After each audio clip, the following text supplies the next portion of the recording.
Hello, and welcome to the Weekly Scroll podcast brought to you by the Adventure Archive. My name is Ryan. And I'm high from huffing Elder Ink. Good way to be. And this is our review of the Electrum Archive from Emil Bovin. If you are listening in podcast land, you want to check out the interview or the episode before this one, because we just got off with talking with Emil. Great guy. Can't believe that Durf. How do we keep running into people who are like, oh yeah, this was just my first attempt at a game, happens to be one of your favorites. Like, that's Sick. fine. Cool. Right. Oh, good. Yeah. Good job to just make something so awesome on your first try. More power to you. I don't even like the game I make, so. But yeah, between him and Sophie in the last 2 days, last couple of days, we're interviewing two of our, I guess that was a week ago. Fuck. The creator of two of our favorite games. Yeah, absolutely. Period. At least mine. I know you're a big Durf fan, but I mean, I'm a big Electrum Archive boy. I like it. Dude, quite a bit. When I think the Electrum Archive, like, I instantly, like, I think of you when I think of this. Like, I feel like this is your exact game. It's super my vibe. Super your. What game do you think of me? Huh? What game do you think when you think of me? I think of Merkborg. I mean, that's not a bad. That's at one point it was my favorite game. So that is a good call. So anyway, we are going to get into reading the Electrum Archive issue 1. As we said before, if you're listening, the Electrum Archive issue 2 on whatever today's date is, February 17th, still has 10 days left. So if you're listening to this in podcast land and it's before the 27th, go back this project, not just for issue 1 or issue 2, also get back for issue 1. And thank you, Skull, for dropping the links in the chat for us right there. So why don't we just fucking get to it? Let's do it. You know what I actually did this time too? Something crazy. I actually set up the PDF before we started streaming. Ooh. I know. We've done this episode a couple times. Crazy. Episode 72. Yeah, we've only been back for a month now, but finally remembering to actually set stuff up. That is true. We were off for quite a few weeks, and then was that like 6? We had almost like 6 weeks off, something like that. It's hard to tell because we've hit the ground running so hard that we've made up for all that missed time with how many fucking episodes we've had this month. So how many episodes have we actually even fucking had this month? Like, even just in the past like 4 weeks, it's got to be like 8 or 9 episodes in the past 4 weeks easy, averaging at least 2. So you're welcome, listeners, for the feast we're laying out for your ears. We're giving y'all. Yeah, you're welcome. So the Electrum Archive, issue 1, a fantastic cover by Logan Stahl, who does what, like half the art in the book. Yeah.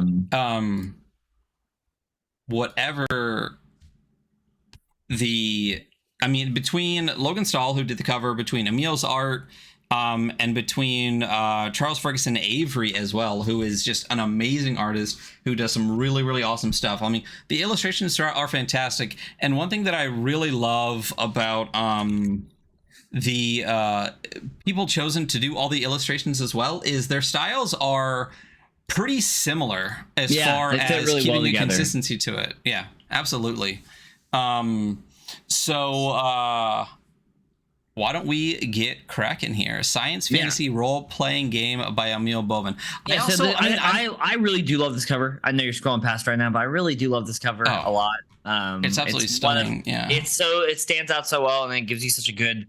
It sets up the vibe really well. Also, the ink golems look super cool. I mean, the ink big golem, man, little face. Yeah, the big man, little face, and it's also got the ink coming out of the bottom. I'm gonna be honest, when I very first saw it, I thought it was like an ascot, which it very, very clearly is not. But when you read it later and you actually get to the monster section, you realize pretty quickly that this is the ink golem. And the other thing I really love, as you said, it fits the, it immediately gives you an understanding of the setting, and the setting is so weird. Yeah, it's a good weird one. It's good weird because it's got a really interesting mix of so many different cultures, and yet it feels so incredibly cohesive, you know? Like, is it a little bit, you know, desert? It's a little bit kind of like Middle Eastern. It's a little bit kind of, I don't even know how to describe all of it, but it whatever it is, it got it right. We'll just say that. Hell yeah. Yep. And the other thing I really love about the layout, and I know this is just a little thing, all of these little accents all throughout, like just this purple page with this design on it, like I feel like it also really pulls stuff in. Yeah, and it keeps. It's a what? It's a very well crafted experience all the way through. Yeah. So Electrum Archive issue 1, Orn. As we said before, writing a layout from Emil, cover art from Logan Stahl, map is from Emil, editing and development by Ava Islam, who did, oh my gosh, why am I blanking on the name of it? Errant. Yeah. Yeah, that's one we got to go over at some point, and it's Million Procedures. One, yeah. But yeah, so this is the table of contents. I will say right off the bat. Yeah, I know. It's not hyperlinked. Guys, guess what Ryan's gonna talk about. It is bookmarked though. You know, we love us a good a good bookmarking for sure. But it is in fact not hyperlinked.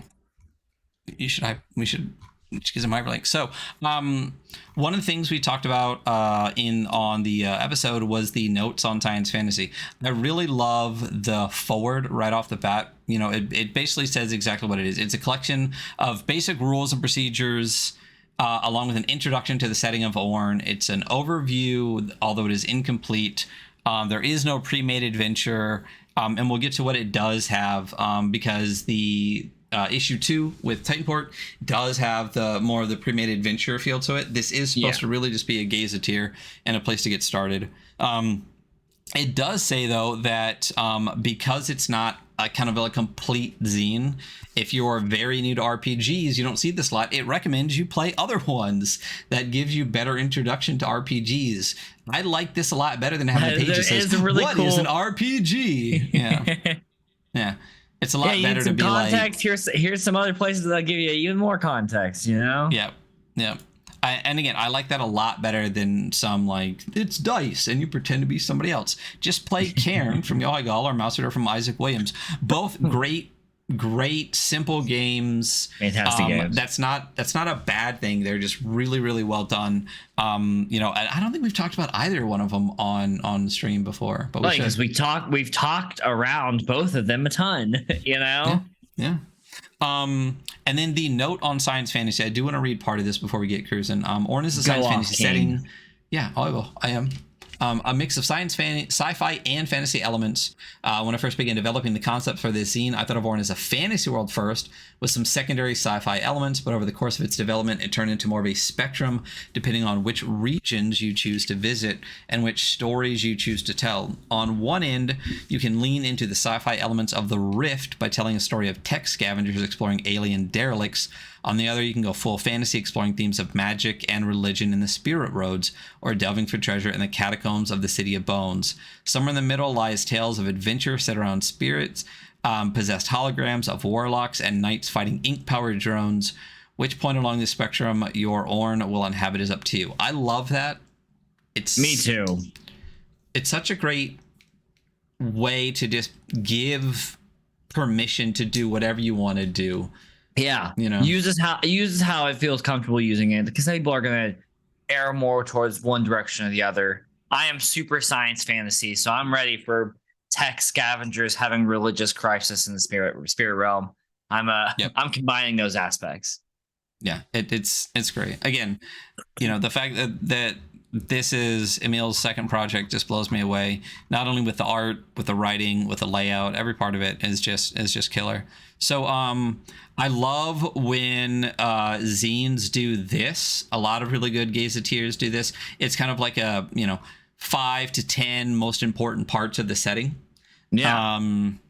So long story short, the world of Orn. Long ago, the people were brought to Orn by a starfaring civilization of godlike creatures called the Elders. But eventually, for whatever reason, they all died, and their ships fell to the ground, and they're gone. Gold and silver are abundant, but they don't matter. Drops of Elder ink are what matters. It's the magical substance left behind by the Elders. You can huff it. You can huff it. You can huff it, and it expands your mind, allowing you to enter the realm beyond, a parallel dimension inhabited by spirits, and that's how you can tap into magical energy. Just like in real life. Yeah.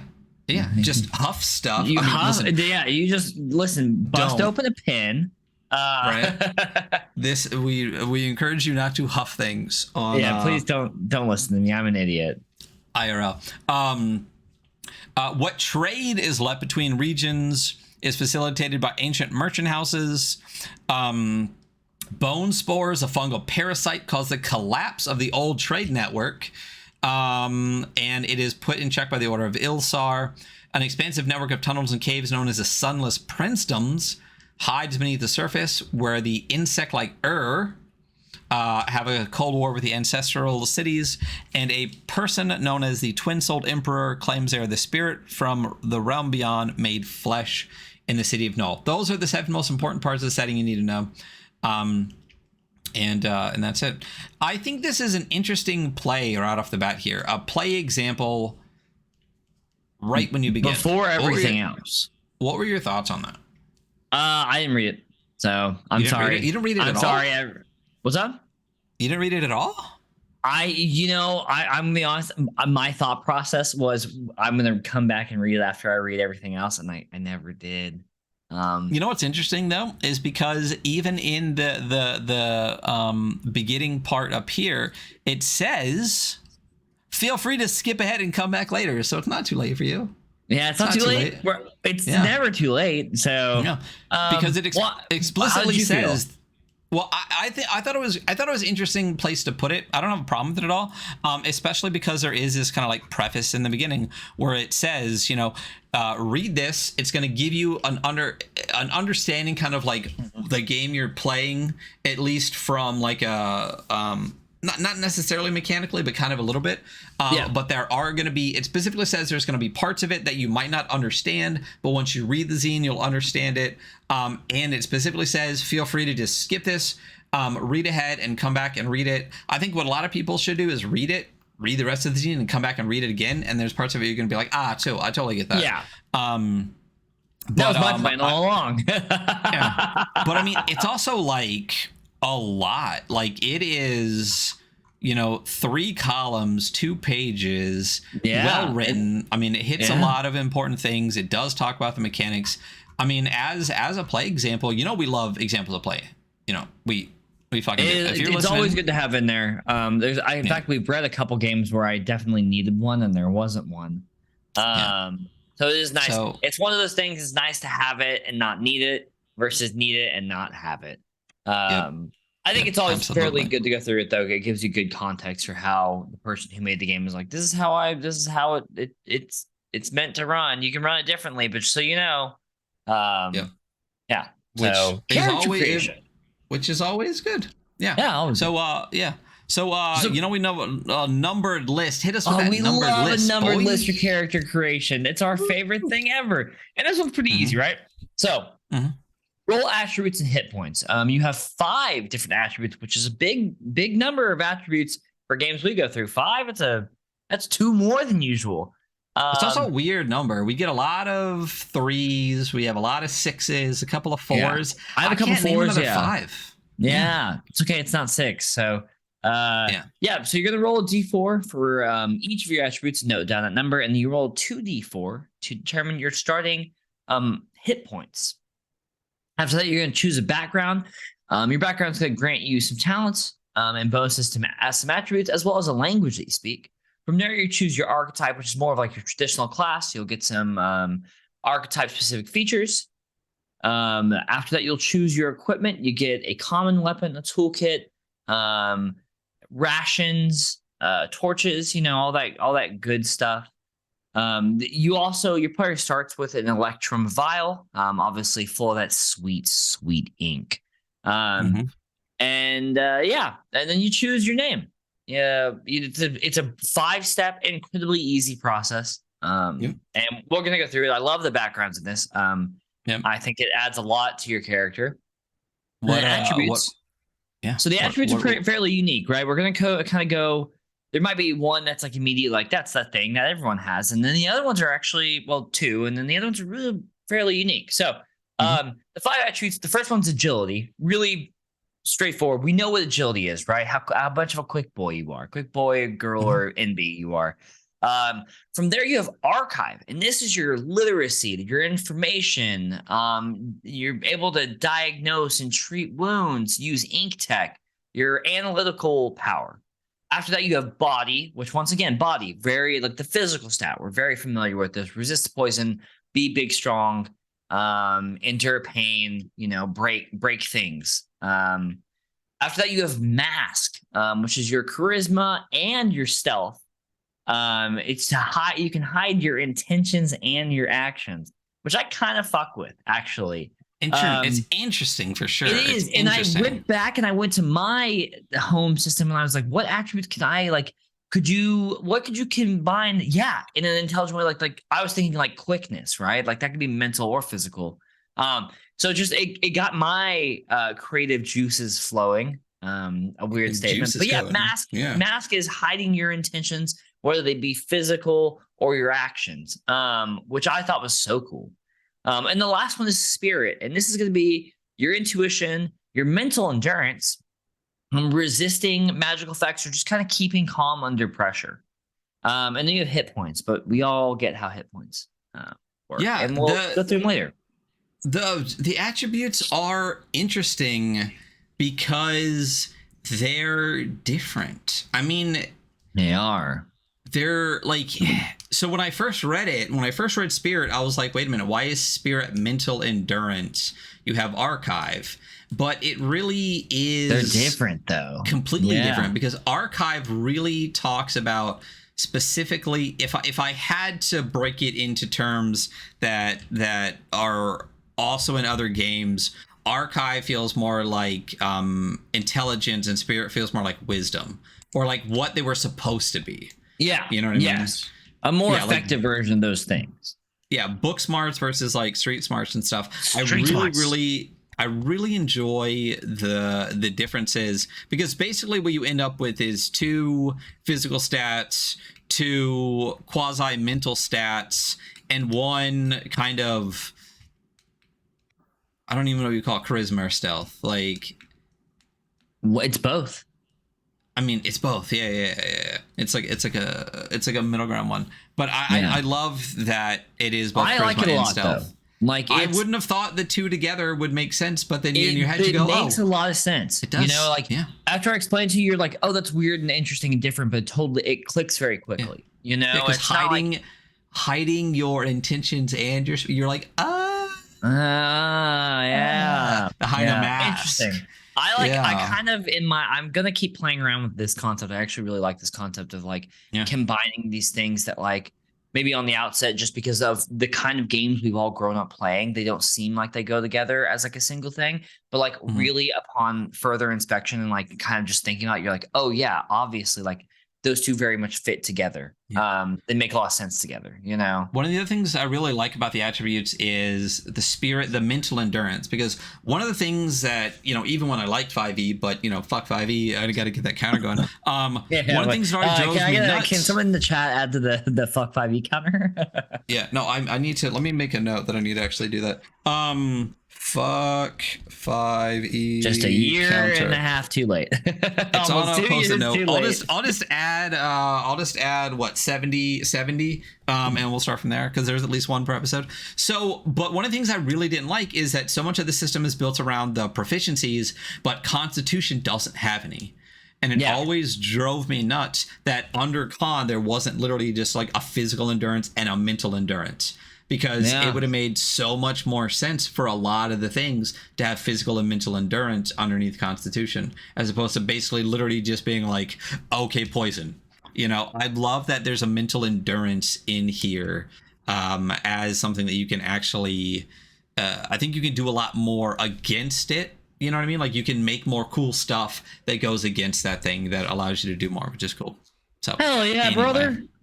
Yeah. So moving forward to backgrounds, we're probably not going to jump through all of these, but let's pick a couple of good ones. Yeah. So each of the backgrounds, like I said before, is going to give you some bonuses to your ability scores.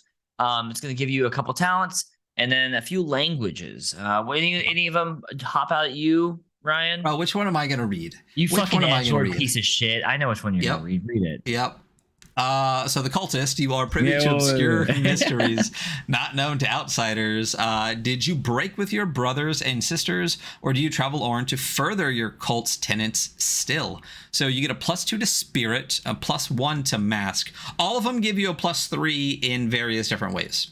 And then you get each one gives you 3 talent. So this one's religion, spirits, and rumors as talents.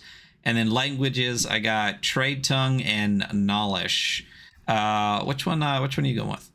I like, actually, genuinely, I actually really like all of them, and I could probably pick out something I like about all of them. But all of them.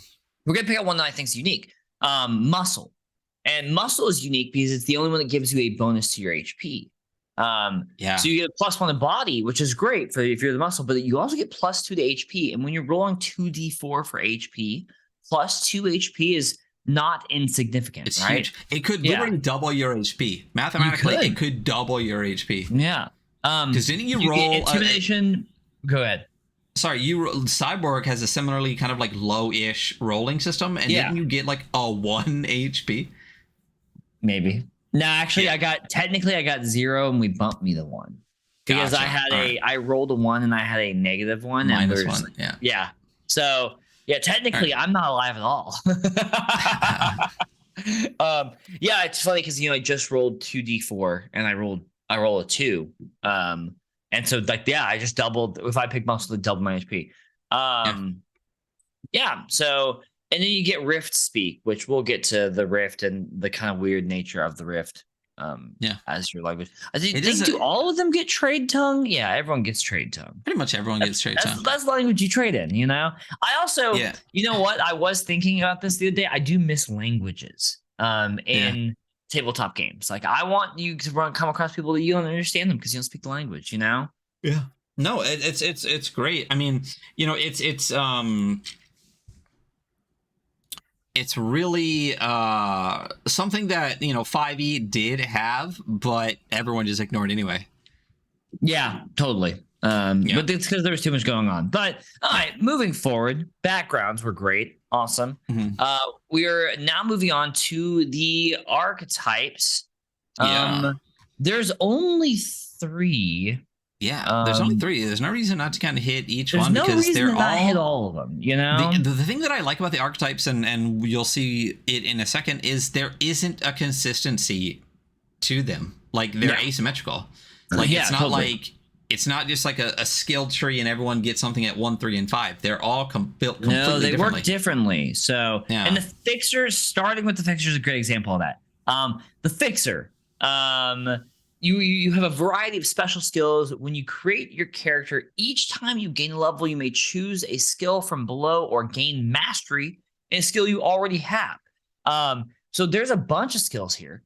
And this is your skill monkey character, which is a archetype of character that I fuck with heavily. So we have backstab, swift, expertise, network, supplies, and many pockets. I don't know if I'm gonna read all these, but we're gonna read a couple of them. Let's do backstab because the first one there starts with B. It's first in alphabetical order.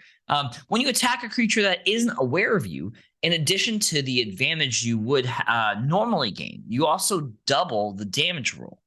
So it's kind of your stealth crit if you're trying to make your sneaky person. Mastery for this is during combat as part of your attack.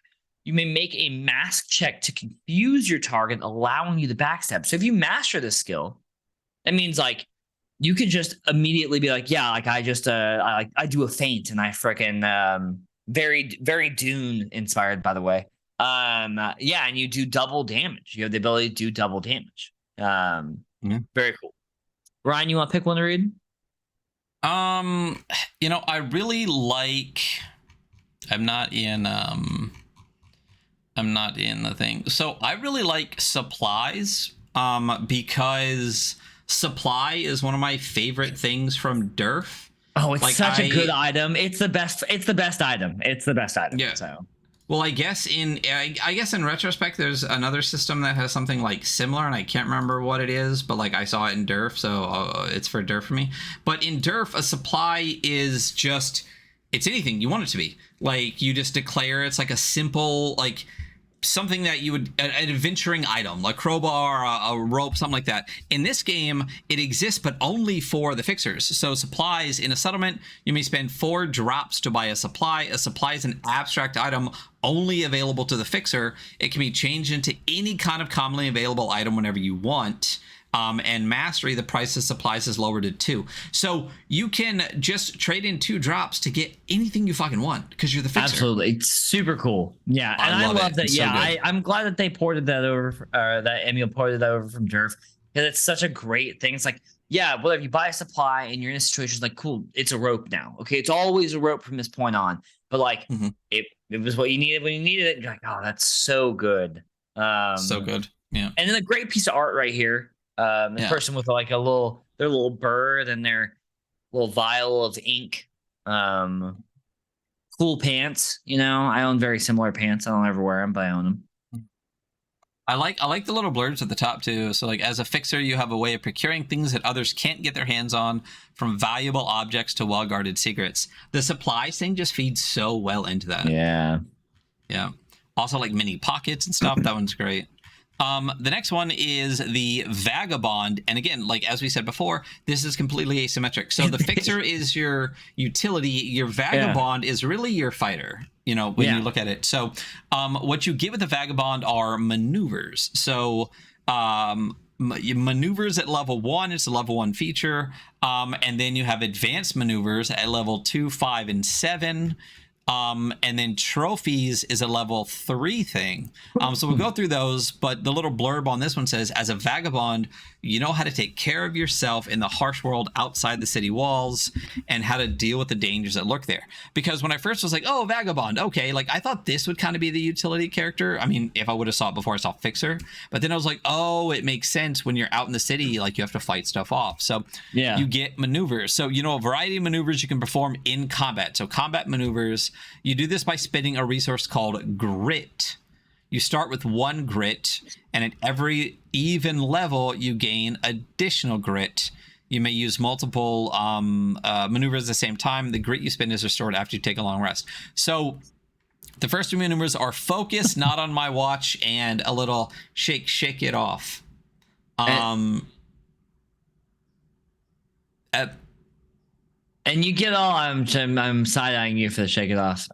Listen, T-Swift. But listen, but the cool thing is you start with all 3 of those. Like you start with 3 maneuvers, you know, like I'm like, oh, cool. Awesome. Like you don't have to earn, you start out the gate with like 3 abilities, essentially. I mean, you really can only use 1 a day. But and like, cool. and their like focus when making an attack, you may spend a grit to ignore the target's armor. That's great. Sick. Just ignore the whole armor. That's great. And you only start with 1 grit. So really early on, you get all 3, but like once you spend it, you're done for the day. Yeah. You know? I do like shake it off though. I mean, not jokingly, like you can reduce damage by 1d6, which could be quite substantial. It's huge. Again, you only have 2 hit points, potentially 4. If you take 2 damage, like you'd be effed. So at the advanced maneuvers 2, 5, and 7, you get to choose 1 of the maneuvers below. So you start with 3, but then there's 1, 2, 3, 4, 5, 6. There's 7 other options, all of which are really good, and a lot are like really classic. Like this is clearly like it's a mix of like the defender and striker archetypes from like the core kind of like 4 classes like mixed together. The 2 that stick out to me the most, it's a little bit controller too with like the command, but the 2 that stick out to me the most are shield and cleave as like the classic defender striker move. So shield, when an ally you share a zone with takes damage, you may spend a grit and add your armor value, that's what AV is, to theirs for this round. This can increase it above 6. So what that basically is saying is like if you're in the same zone, which is like the version of ranges here. We'll go over zones here in a little bit. Yeah. You're basically saying that you move to them and throw your shield up to defend them too, which is a super classic defender move. And then cleave, instead of making a normal attack, you may spend a grit to make a single attack, hitting up to 4 enemies you share a zone with. Yeah. So that's not as much strikers, it's a little bit controller. Yeah. Fucking just like whirlwind, like everybody, great moves. And then the last thing you get to do at level 3 is make a trophy. Trophies are really interesting. Trophy is a cool one. It's a really cool one. Well, that's why they put it on its own page with the art on it. You can make a fake trophy if you need to, Yeah, if you need to. So the trophy itself is after you defeat a creature in combat, you can make a trophy from their remains, which is fucking dope. A trophy takes up 1 item slot. When you encounter a creature from which you carry a trophy, you may spend a grit to 1, deal 1d4 additional damage when making an attack against it, or 2, gain advantage on a check against their abilities. And as Hunter just said, you can make mock trophies. If you are in the creature's lair, you can basically spend a week, make the mock trophy, but once you use it once, it's destroyed. So great piece of art too here. Yeah. Holding like the head of some fallen creature.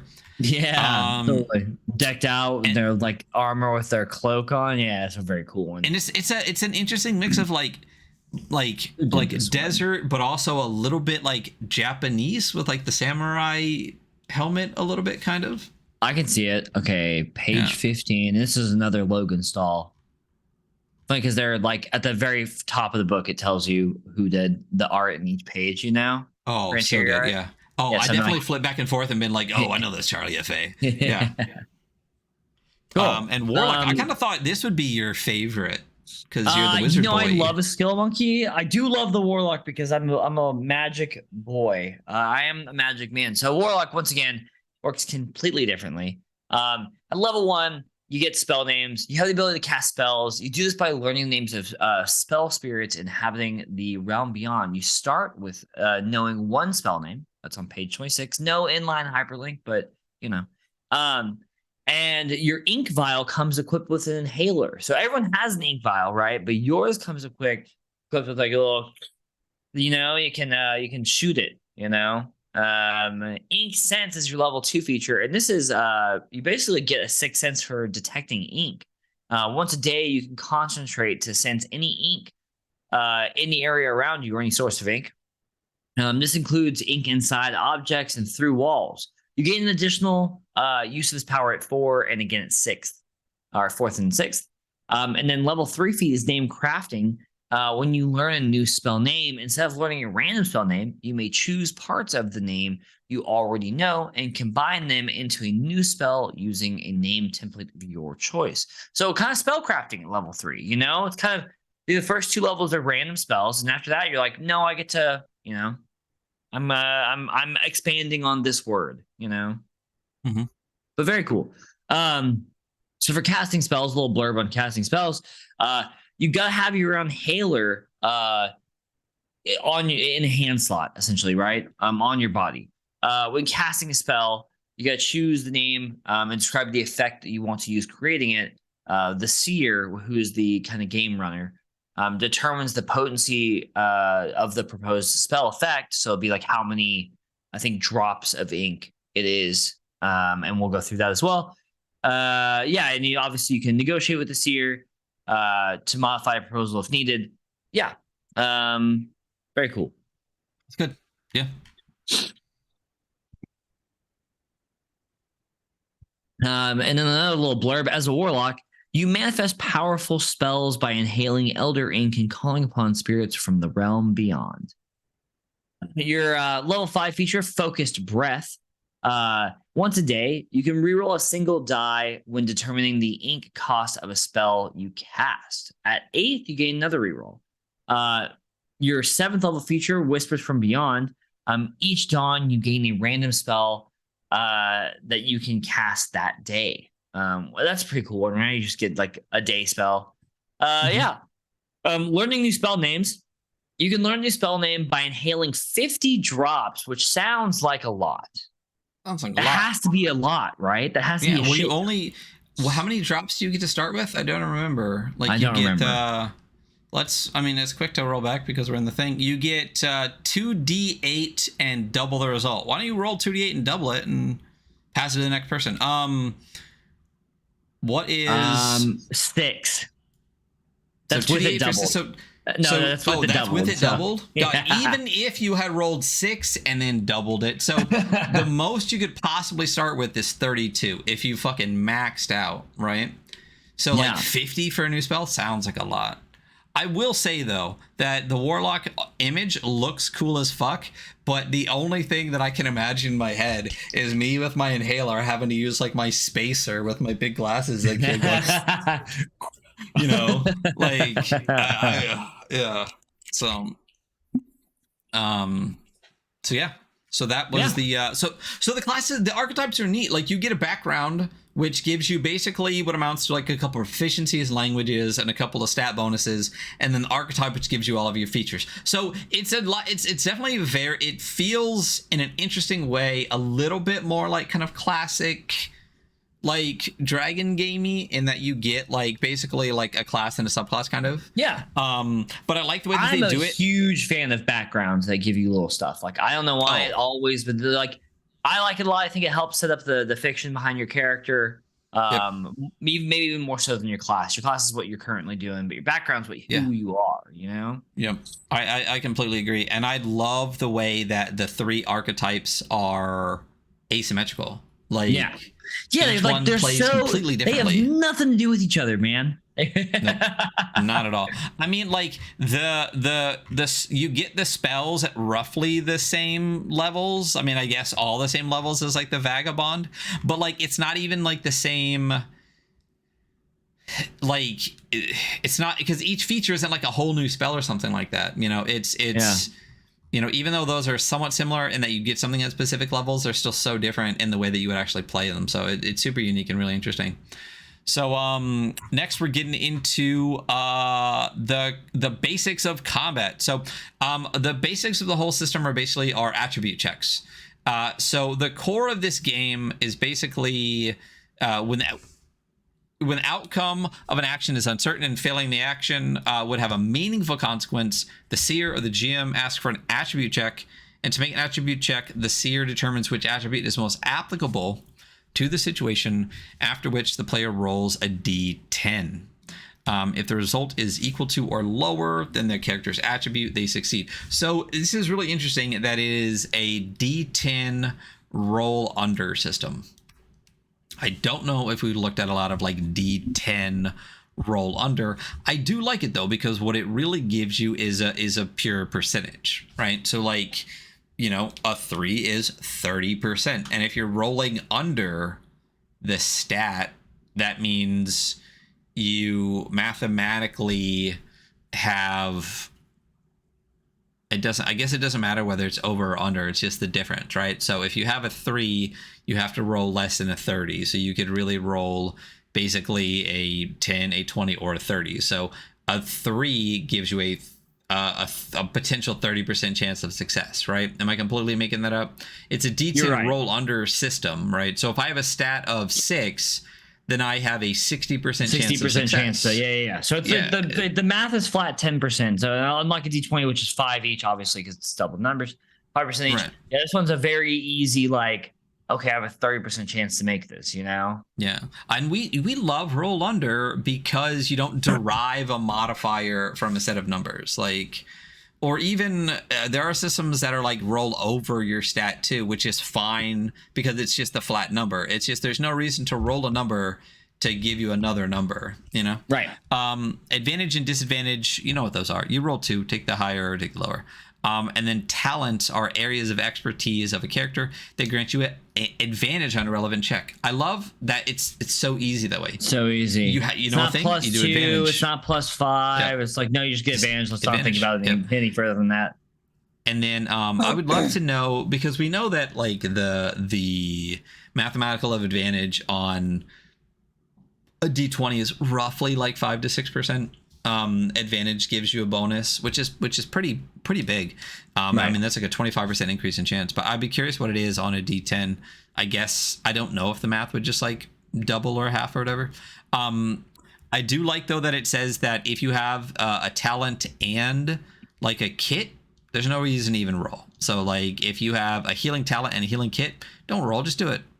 Nice. Yeah, I forgot to say that, but yeah, that's a. Yeah. I think more games could use that in it, because you really want them to roll for that? Really? Who the fuck cares? They have the healing talent and they have a healing kit. Just let him fucking heal.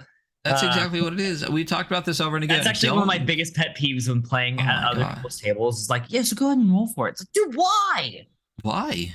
We roll for everything. We have to roll for everything. If failure doesn't matter, what does it matter? We've talked about this before so many times. A perception check when you're tossed in a room to try to find shit. You think I'm not gonna take it apart top to bottom? I hate when you bring it up, because that's literally that's it. That's the actual root of the pet peeve. Bitch, I can see. My character has eyes. He's not blind. Yeah. You know? And you better believe I'm going to rip that shit up. Like, what's the point? And because if it's like, okay, what the failure is, oh, you don't find the thing that would actually give me more stuff to give you, like, fuck off. Anyway, so time. All right, go ahead and add to that counter. yeah. It's equated in combat rounds and exploration turns, which I like. The only thing that I love, a lot of games use rounds and turns, and in my game that I'm dicking around with, it breaks my brain a little bit, because if I went and now you went, what is that for you? What do you mean? Like, I took my action, and now what is it called when you take an action? It's not it's your turn. It's your turn, right? So it's hard, I think in my head it breaks a little bit to go like capital T turn is out of combat for 10 minutes, but doing a round, I get a turn, you get a turn, you get a turn, you get a turn. You know what I mean? Like, trying to fix it, and I was like, there's no real reason, just make one a capital T and it's always out of combat. But like using rounds and turns, because anyway. So there's days and weeks and shit. There's combat rounds. A round is enough time for you to move and perform an action, 10 seconds. An exploration turn is enough time to explore a room, 10 minutes. Like, simple, straightforward, like easy. It. Some systems use watches too, which would be like, you know, a set of hours, like 4, 5, 6 hours, something like that, which is basically like, you know, depending on what you do. Obviously this one doesn't, so I don't need to worry about it. Combat is dangerous. It is. You're very squishy, you know? Yeah. Well, not only are you squishy, everything hits in this system. So I like this little blurb that says, be smart, avoid conflict, like avoid violence. And the only thing you really need to do when you pick at the beginning is surprise.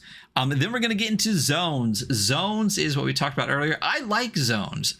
I think I'm into zones. The first time reading through, I was like, I don't know if I like this. And now more of it, I'm like, I think I really like it, actually. Yeah. Well, the interesting thing about zones versus ranges is like, how often do you need too far? Like, how often do you need too far? Oh, never. You know what I mean? Almost never. Never. So I really like this. So to explain this, zones at the start of combat, the seer divides the battlefield into two zones, or into zones. There's generally 3. It can vary, and sometimes you'll get more or less as the system goes, but pretty much you get 3 zones. You get the zone that all of your people are in, right? You get a zone where all the bad guys are in, and you get a zone in between, right?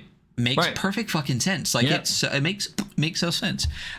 Creatures that share a zone can physically interact with each other, right? So earlier when we were saying the shield thing, right, you have to be in the specific zone. You either have to be in the zone 1 where you guys were originally, zone 2 in the middle, or zone 3 with the bad guy. In order to use that, you have to be in the same zone.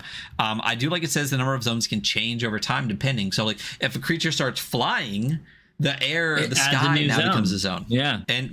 But it's not hard to understand. And I feel like even in Theater of the Mind, it would make it so easy, because I think 5e is built to be gridded combat. I don't care what anyone says. If it wasn't, then everything wouldn't be told you. Then there wouldn't be a difference between 25 feet and 30 feet for the distance you can move. Yeah. Right. So it's really difficult to navigate that. But if it's literally just, oh, am I in the same zone as that guy? Cool, I can do it. It's great. So the seer can assign different conditions to zones. For example, they can limit the number of creatures that fit into a zone to simulate choke points like bridges and tight corridors, or rule that a zone filled with poisonous mushrooms forces those fighting there to make checks to resist the spores. Again, you don't even need to decide how big a poison gas area is. You can just say it fills that whole fucking zone. Yeah. Boom. So smart. Yeah, so smart. Very clean. Yeah. And then there are, I love the graphic here underneath it too, where it shows, for those listening, it shows 3 zones kind of from like the side looking down at it. On the far left zone is a person with a bow and arrow. They're shooting over the middle zone and hitting someone in the far right zone. In the middle zone, there's 2 guys in melee combat, and it just shows a really good explanation of what it means to be in the 3 different zones. The speed rolls are the part that I don't know how I feel about. So to go over it real quick, at the start of each round, players make a speed roll. To make a speed roll, each player chooses if they want to attack with a weapon this round or do anything else. If they choose to attack with a weapon, they declare which weapon they use and roll a d10. If the result is equal to or lower than the weapon's speed, that character will act before the enemy. If the result is higher, they act after the enemy has acted. Otherwise, use a default score of 5. So for a couple reasons where I'm like kind of torn on whether I like this or not. One, like you're basically getting rid of to hit rolls and then adding it to hit roll, right? Because kind of. It takes up the same amount of time, and you're always going to hit. It just determines whether you hit before the enemy or yourself. And then it's every round. Yeah. Like we've talked about this before. There are other games where it's like every round you have to roll a d6 to see if good guys go first or bad guys go first. And it's just like do that. I never do that. Right? Yeah, I never do that. I really never at any point in time done that with the system. I'm always like, we're gonna roll it the first time, and that's gonna dictate this entire comp. Yeah. I don't know. I have like the deeper we get into doing the show, and the more and more games that I've been playing and doing one-offs on, I am like stuff like this. And like, it does seem like a lot of rolling, but I really would need to do it to decide if I actually felt like it was appropriate in that context. Reading it, I'm like, it is a little clunky. There's a little much. I do like the idea of weapon speed, right? You have a faster weapon. It's easier to roll under in a D10. You're more likely to go first in that little combat initiative with you and the enemy. You have a bigger weapon. It's slower, harder to hit that speed roll. So yeah, you're more likely to go second in that little exchange that you have. But like since the fiction makes a lot of sense, Yeah, fiction-wise. But I guess the thing that I also be curious about, because like you said, I really want to sit down and play this out, is how the only time that would really matter, since you both hit anyway, is if you get the killing blow before they get the killing blow. Yeah. You know what I mean? Which is, that's fucking important. You know what I mean? So that's also one of the things I loved the most about Durf, because anytime you attack someone, it's a flat opposed roll. And you could either do damage or they could do damage, or, and then they also get a turn. That's why I thought it was interesting. This is interesting. It does come up later too, because there's speeds for bad guys and stuff like that. So like, it's cool. I think it's done well. Like you said, I'd have to. Rolling a lot never feels like rolling a lot once you get into it. Yeah. I think even though it's going to take a little bit for issue 2 to come out, when issue 2 comes out and has like Titan port and everything in it, I think my group and I are going to run the adventure that comes with that. So we should. You could run it for us too. I'd be super fucking down. Yeah, you could, for this stream that maybe I'll start one day side quests, you could absolutely do that. Ooh, yeah, I might actually do that. Maybe not at 9 o'clock at Central, but yeah. Hey, listen, I'm free. Anyway, to wrap up this little combat section, it talks about what an act is. During a round, a character can move from one zone to an adjacent zone and perform an action. This action can be anything, like attack. It can be anything. And then it talks about a couple of like different little bits and pieces you get. So attacking, we talked about this multiple times. This is the first time it really comes up. Attacks always hit. The same kind of vibe is Into the Odd, which we've talked about. We've talked about this numerous times, where we feel like, or I felt like, and I brought it up, that any system where there's an auto hit kind of lends itself to be more of an exploratory system, because it encourages you to avoid combat as much as possible. And what was your take on that? No, I very much agree. Yeah, I mean, like the 2-hit combat. The not rolling to hit combat is incredibly always way more deadly. Right, damage like comes at you really fast, and I played a lot. I played a pretty good amount of Into the Odd at this point with a few different groups now, and that was one thing that like came up. It's like, they go looking for a fight. A lot of them were 5e players, and then they get downed really quickly. And they'd be like, "Oh yeah," and I'd be like, "Yeah, everything hits. Like it hits every time." So you really don't. You don't want to headlong run at that gigantic crab, Yeah.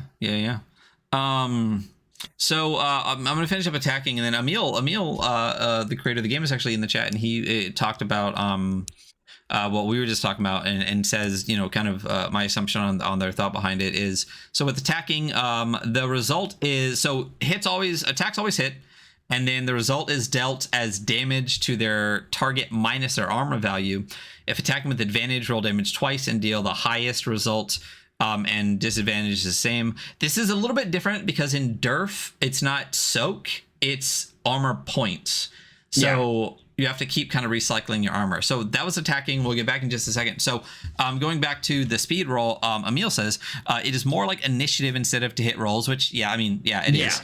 And makes weapon loadout more important. And it also speeds up combat in a different way, since it forces players to think about what they will do that round instead of waiting for their turn and starting to think, which I do agree is half the speed of combat to someone to go, what am I doing? Yeah. So I do agree. It's I do want to see that play out. Like I do think it'd be fun, and I'd like it. Like, like I know this guy coming at me, his enemy has a big clunky weapon. Like I'm gonna pull my dagger, because I know I'm gonna get in there first. Yeah. Hit him with that backstab, from the fixer. So yeah, I like that. It does sound like there would be a trade-off. So that's an interesting take. And again, we have to actually sit and play it. And this is one that we are 100% going to play as we are with Durf. So the other couple of things on here are critical hits. Rolling maximum damage on weapons dice is a crit. It ignores target's AV and deals all the damage right to the target. Love that. Dual wielding. If dual wielding a set of weapons, use the lowest speed among them, but roll damage for both. Interesting. Aiming, using an action to aim instead of attacking, allows the character to ignore AV with a ranged weapon the next round. Really like that one. And then you also, the dual wielding last line is you roll both damage, but you choose one. Oh, we roll both but choose one. Interesting. Okay, so you use the lowest speed, right? But you roll both damage but pick one of them. Interesting. So it's kind of like advantage. Yeah. So it's I feel like that's a really good trade-off for dual wielding. Yeah, it's you can roll two weapons and you can roll 2 die for damage, but whatever one's the slowest weapon that's the speed that you get for that weapon. I think it's an incredibly fair trade-off. But you can take the highest damage from it, which is cool. You take the highest damage. Yeah. Disengaging is interesting because everything is zones. It's not like 5e where you have to be like, dick towards your fucking guy the whole goddamn time. I could shuffle around you all day and not disengage, but whatever. This is different because it's zones. If a character wants to move to another zone while an enemy occupies the zone they are in, they must make a successful agility check. If they fail, the enemy gets a free attack before movement. If an ally is also in the zone or an action is used to move away carefully, No agility check is required. That last line is really interesting. So if an ally is in the zone with you, it doesn't make a difference. It's only if you're solo in the zone and an enemy is in your zone. That makes sense. You're the focus of combat at that point. Focus. You know, if you have other allies in the zone, combat becomes more of a haze of, you know, violence.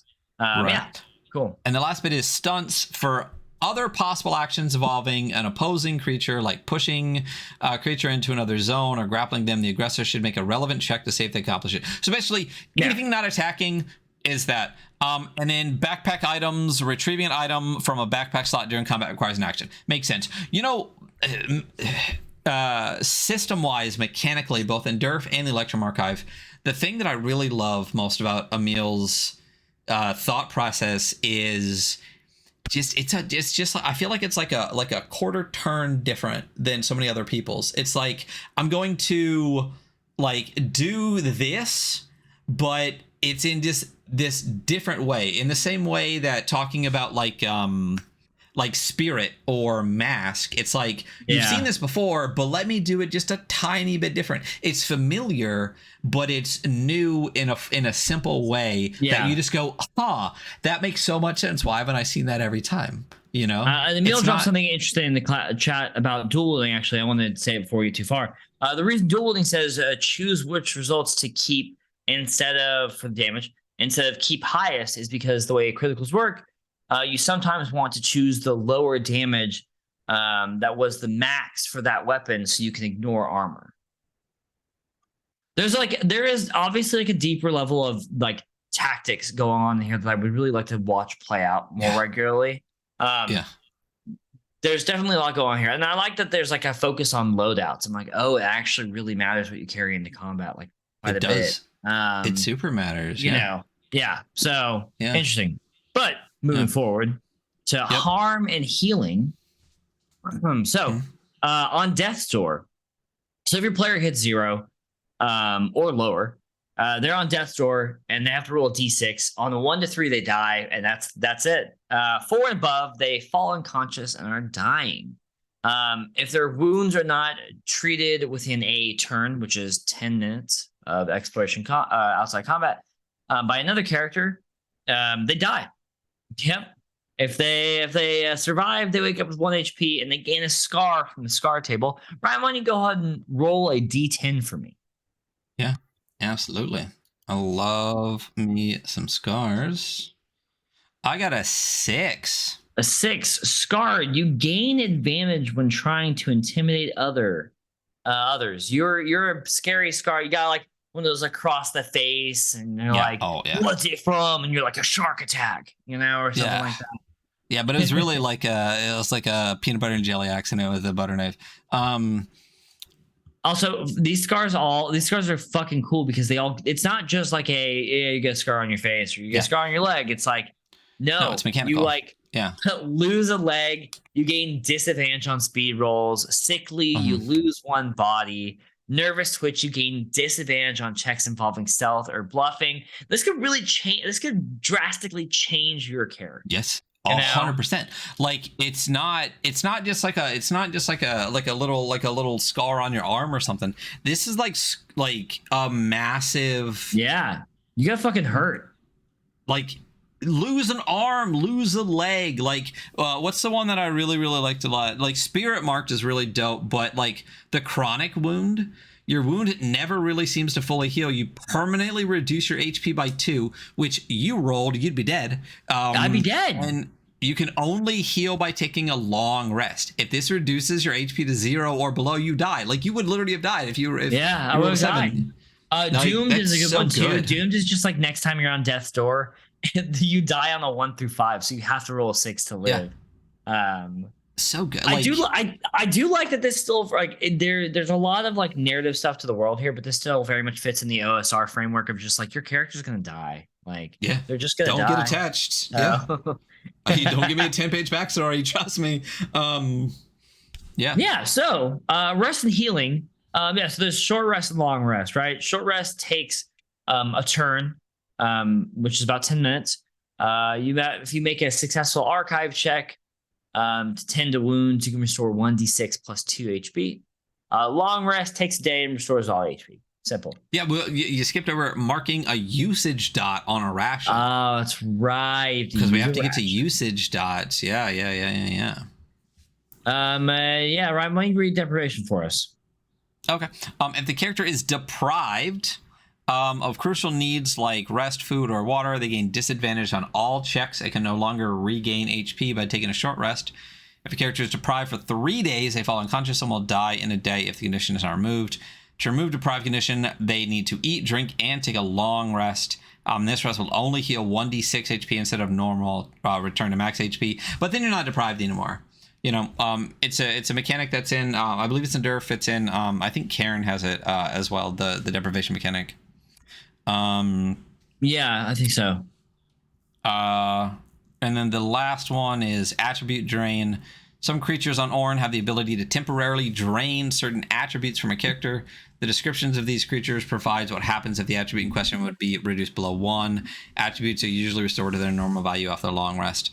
I like when games don't try to give you every edge case in the rules and instead say, like, if a monster does it, that's where you'll find the rule.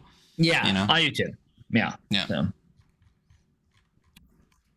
Do you want to do advancement or you want me to keep going? Advancement, yeah. So at the end of the session, you're going to go over questions as a group, which is actually my favorite form of post-group stuff is where you answer questions, you give XP for the answers and the questions. I think shit like that is tight. It also just helps reinforce. I forget the players, so it helps reinforce in their minds what we did. Cool. Yeah.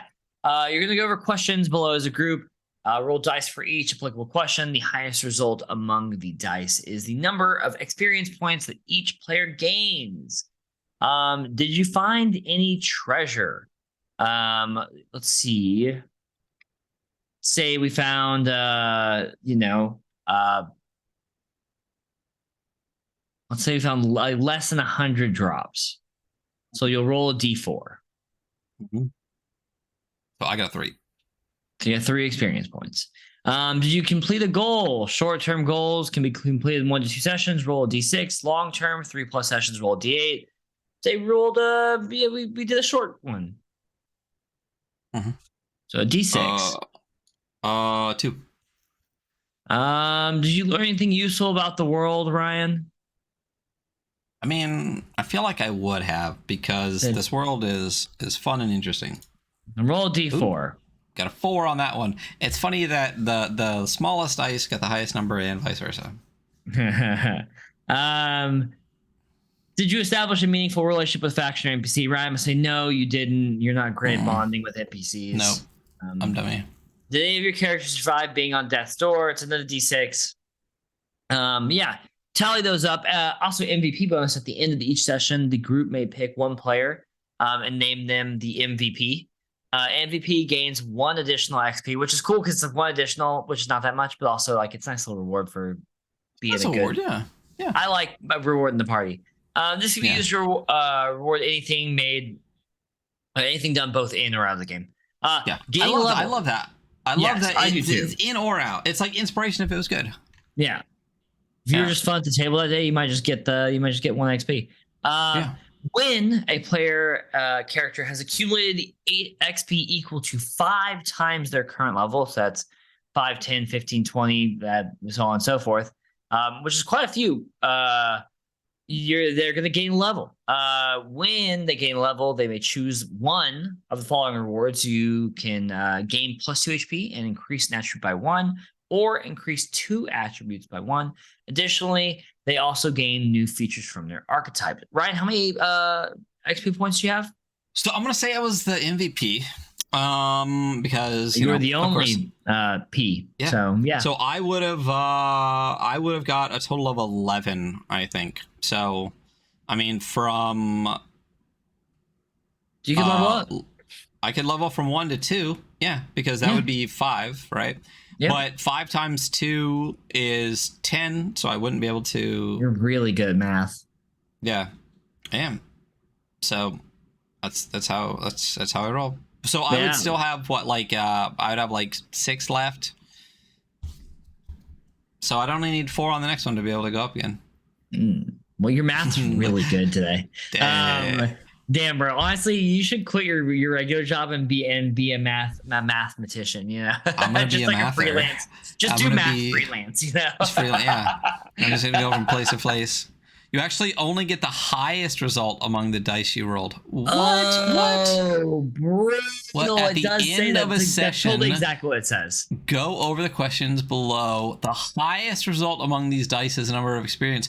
It's not the total. You just roll everything you get, and you just get the highest one. It gives you more chances to roll higher. So pretty much, I guess, if you get to a question that has a D8 and you roll an 8, you're done. You know, or you roll 7, you're like, well, okay, it's not going to get higher than that, right? Yeah, that's true. So I think the highest I rolled the entire time was a 4. Oh, you so suck, I would not be able to level no up. level up for you. Your math sucks, dude. Hey, wait a minute. I got the MVP, though. That's 5. So that I can still level up. Yeah. Still over here mathing. It'll say, but good math nonetheless. Yeah. This is why it's great to have the creator in the chat, because when we're perusing too fast, they go, "Oh wait, no, you're dumb." It's early for me and late for Ryan, so yeah, we're now getting to late for me as well. But I'm gonna drink this Red Bull so I can go to sleep. That's how ADHD works. Red Bull's so fucking bad. Absolute limits. A player character can never have an attribute with a base value that is lower than a 1 or higher than an 8. Bonuses may increase this to 9 during a check, but the maximum is 8, right? Yeah. So yeah. Cool. Ryan, tell us about the equipment. Dude, listen, and you know I love me a good inventory system. I really do. And this is a classic system that I love. It's exactly the system that I would use. So the usage dots is interesting, but just the slots. So item slots, you get 10. And you get 2 hand slots, 2 body slots, and 6 backpack slots. To carry more items, hire someone or buy a card or pack animal. So basically, hand slots are things that are in your hands, like physically holding weapons, shields, shit like that. Body slots are things that are easily accessible on your body during combat. I always imagine like either a dagger in your belt or a dagger in your boot, something that you can easily just like reach and grab for. And you get 2 body slots. So basically something within arm's reach on front of you. And then your 6 backpack slots are in your backpack, and it takes a whole action to decide that you're going to take something out of your backpack. So if you really want it, you got 4 slots to keep it in your hands or on your body. Really, really good way to do that. The next is the usage dots, which is something that's different than DERF, I believe, unless I'm completely making that up. So most items have 3 usage dots. If a dot is filled with the item is destroyed or depleted, weapon and armor can be fully repaired for a quarter of their original price. And the way usage dots are filled differs between items. So weapon, armor, and ammo, you roll a d6 after combat for each item. On a 4 to 6, you mark your use. Torches and lumen pods mark a use in the exploration event table. Requires you to do so. There's actually, like, when you're just wandering around, basically when you roll random encounter list, one of those is mark 1 off. Rations mark a use when taking a short rest or when a travel tells you to. Toolkits mark every time you use it, and other gear depends on the situation. You can also sell items for half their noted value. A better price can be bargained for by making mass checks. And then drops. Common workers earn about 1 drop a day. Drops of Elder Ink require a vessel to be carried, like a vial or inhaler, and up to 100 drops fits into 1 slot. So we already said it takes 50 drops for a new spell, but you can hold 100 drops in 1 slot. To carry a larger amount of currency in a single slot, visit a blind banker. For a fee of 15 drops, they will take your ink and give you an inscribed Electrum rod in return. This rod can be traded with any blind banker to gain back the number of drops you handed in. So everywhere you go, no matter what system you're in, no matter what alien race you find yourself upon, you're gonna find bankers who will gladly take your stuff and give you something that you can trade back to them to get your stuff back. For a fee, you know? For a fee. Yeah. For a fee. There's a table here on toolkits and essentials, rations, torches, lumen pods. It talks about, you know, what they're for and how much they cost. Same thing with transport, striders, hand skiffs, riverboats, airships, things like that. And then weapons. Weapons are interesting here. Yeah, because they do have keywords, which are found. 5e has a lot of stuff like this, so there will be words associated with them. Ammo requires ammo. Blast talks about a blast. Long range, thrown, two-handed, versatile. I mean, they're all pretty straightforward. You really get it from the name. And that's it. So interesting stuff. Swords, glaives, crossbows, longbows. There's a whole table here for that. And then the speeds are all on them. It's interesting to look at. Like, obviously the dagger has like a very high speed, right? Because it's a little under. Yeah. Sling is a good quick one, which is interesting. Which one's the lowest one on here? The greatsword? The maul mace. Oh yeah, greatsword. Yeah, greatsword is. So yeah. Got 3. So that's and it requires a body of 6 or above to just wield it. Damn. And but it does do 2d6 damage. You know, like that's a lot. That's some beefy damage. Yeah. Armor and 35 shields. drops. That's it. 35. That's less than a spell. Armor and shield. So a good way to survive a fight is wearing proper protection. Wrap it up. Armor grants an armor value which reduces incoming damage. A player character can never have more than 6 AV, even if items don't increase it beyond that. Wielding a shield increases armor value but reduces speed, which is really interesting. Again, this is different than Durf in that this is soak versus points. I love soak, but I also love points. It's a really interesting system of regenerating armor if you really need to. So this is a really interesting table here. So light armor, medium armor, heavy armor, helmet, shield, and then tower shield.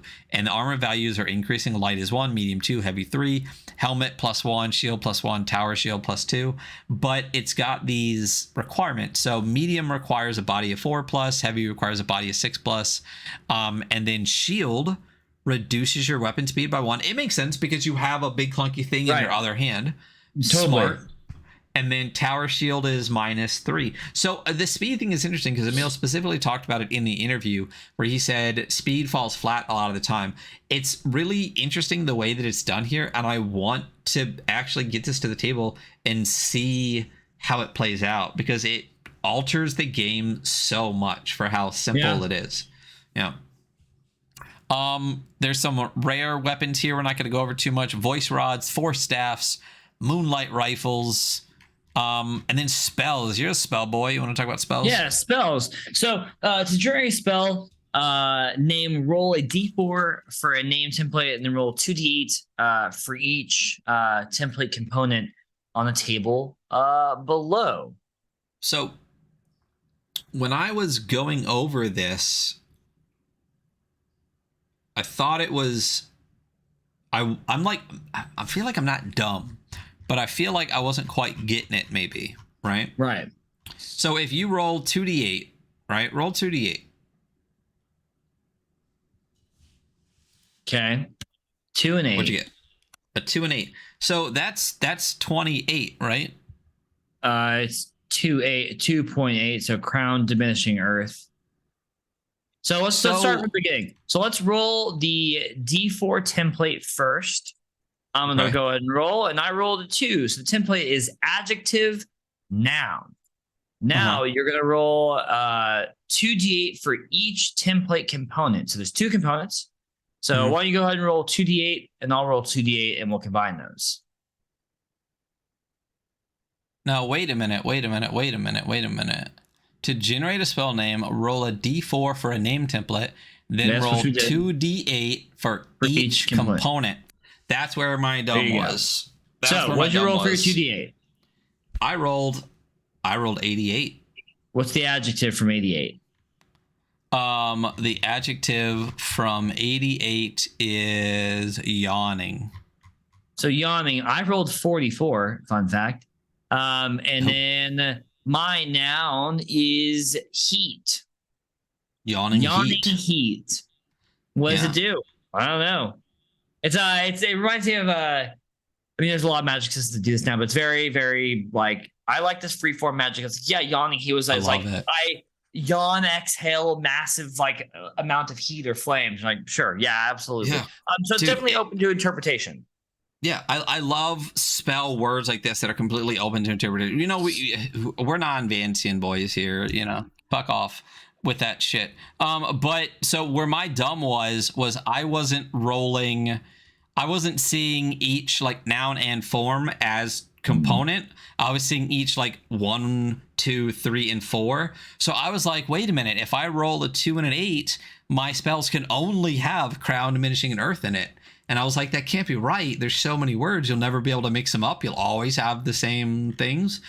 No, it's different ones for every individual thing in parentheses. So like noun and form, or adjective and noun. It's a 2d8 for each one. That's where my dumb was. That's why we go over this shit. We did it. So. Okay. So spell potencies. So there is a spell potency, and that is going to dictate how many drops of that sweet elder ink you're going to need to inhale to get the stun. So either way. So minor magic, right? Minor is something that can be achieved without magic, right? Creating a light, unlocking a door, scaling a surface, like things that you could do. This don't usually deal damage. It's going to be 2d4 drops. So just there, you're going to roll for your drops. Moderate, just beyond what's possible without magic. Throwing lightning bolts, I think rapid healing, creating a force field. You know, things that are like magical acts that maybe aren't like earth shaking. Deals 2d6 damage to a single target, or 2d4 to multiple targets. Might be stealing that. And that costs 3d6. You have major, which is impossible, big boy stuff. 3d6 damage, or 3d4 to multiple targets. Costs 3d4 times 5 drops. Fuck, let's roll that real quick, just because I want to see it. 1, 2, 3. 3, 4 times 5. So that's 30 drops for me. So that's quite a bit. And then Mythic. Alters the world or its inhabitants in a major way. Resurrection, influencing time, causing natural disasters. That real big shit does 66 damage, which is a ton. Or 3d6 to multiple targets, which is still a ton. And that costs 4d4 times 15. So let's just do it just once, just so I can say that we did. Ooh. I'm gonna roll again because I rolled all ones. I don't feel like it's a fair. Dude, I rolled a 4 and 3 ones, and it still gave me 105.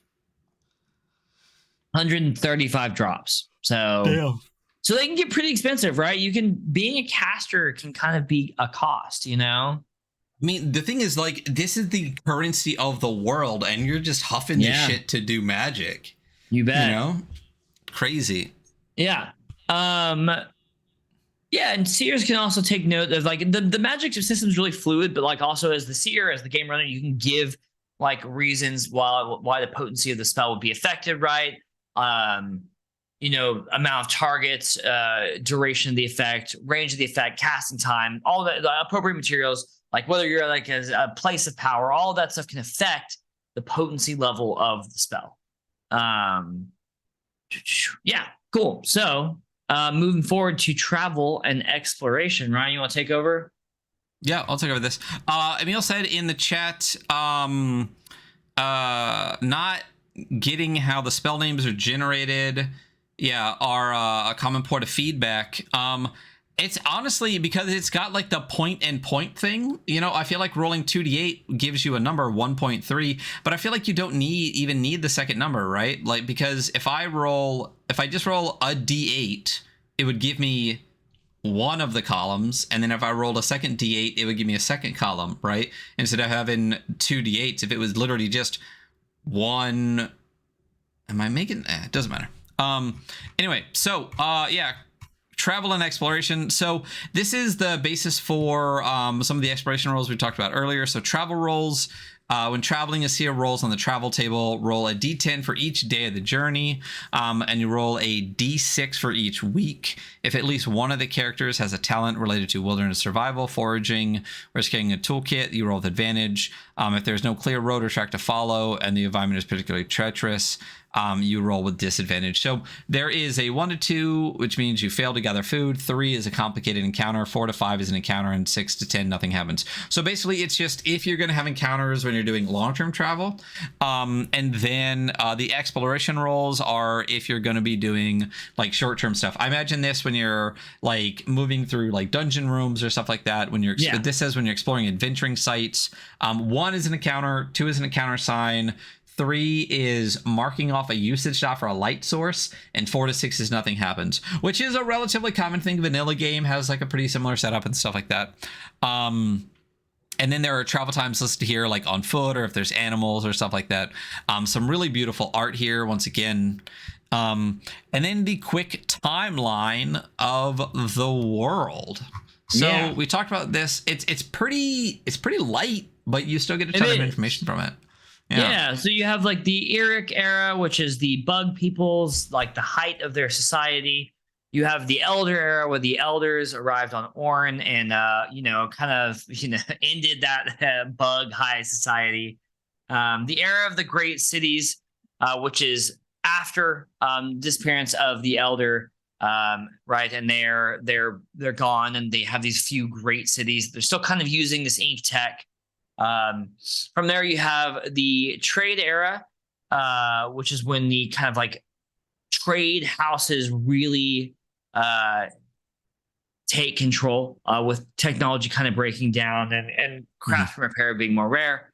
And then the trade area ends as the Bone Spores, this terrible spore that kills, starts to spread, and then you reach the present era, which is where the world's kind of more cut off. People are a little bit afraid to travel and get bone spores. I love that we talked about the future past kind of stuff, and this kind of has that same vibe where like it was a thriving trade metropolis where everyone's going everywhere, and then that broke down, so there are like the remnants left of like the trade routes and stuff like that, which is really cool. It's a great time to set the setting in, which is really neat. And then we're getting into the actual like gazetteer aspect of this. Yeah, the actual like the stuff about Orn. So we're gonna kind of cruise a little bit through this, and I think we're gonna roll on some of the tables for encounters for like the local areas. So Orn, we'll go over the regions real quick because we should. We're gonna go over them again here in a second. So Orn is, in broad terms, is divided into 7 regions. You have the first one, the Electrum Sea, a central desert filled with the buried ruins of old trade routes. The Mural Delta, a lush river delta in the hands of House Nalu. The Ruin Lands, the volcanic highlands surrounding the wreck of the great city of Maldrazagar. When you read them and you don't say them out loud, you struggle. At the foot of the slumbering Ember Mount. The Rift, a large canyon littered with the corpses of elder ships and slowly deteriorating ink tech within. The Spirit Roads, a region where the veil between the realm beyond and Orn is thin, and the twin-souled Emperor schemes from the city of Null. Shout out the Sorcerer Knights of Null, The Spore Wilds, the vast region of Mushroom Savannah where the Order of Ilsar struggles to contain an ancient threat, and the House Uvri slowly gathers forces to retake their ancestral city. The Sunless Princedoms, which is our underdark network of tunnels ruled by warring bug princedoms. And those are your kind of overarching areas. Yeah, it's interesting. The my brain is breaking on what they're called, and I don't know why. But this bug creature here, which is what I assume the underdark bug creatures are, hardcore reminds me of the bug things from Dark Sun. Why am I blanking on the name? I don't know. But anyway, yeah. So there are the peoples and the languages. There's the Thrycreen. There we go. Eric, High, Drazgar, Nalish, Riftspeak, Lamech, Void Song. There's a number of various religions. There is the monarch spirits, which is a belief that started in the city of Null, that the high spirits from the realm beyond are able to influence this world. There's dead mortals, where the spirits of dead mortals pass over to the realm beyond. As such, most people on Ornn venerate the dead in some form, since when you huff ink, you can maybe go see them, which is interesting. And then the interpretation role is interesting. So if a character encounters a creature that doesn't speak their language and tries to communicate with it, they can do a roll. Spending at least a day trying to learn grants you advantage. So 1 to 2 is correct interpretation. 3 to 4 is part of the message. 5 to 6 is the opposite of the intended message. 7 to 9, the message is incomprehensible, and 10 messages come across as an insult. This is one of the interesting ones where, like, the seer or GM, I think this would be fun to roll like behind a screen, kind of. Because you don't know, you know? But yeah, so on Ornn, the popper dreams of liquid, black as starless night, the power of gods distilled into the oily midnight ink, the elder ink. So we've talked about this a bunch of times. It's a potent magical substance left by the elders. You can inhale it. I'm still curious what would happen if you like shot it up or butt chugged it or something. Like, who would ever butt chug a mysterious liquid? Yeah. No one I know. So the elder ink is like, you know, it can fuel constructs. It can fuel your magic, expand your mind. It's used as money. It's no one's really sure what it is. It's everything. It's everything.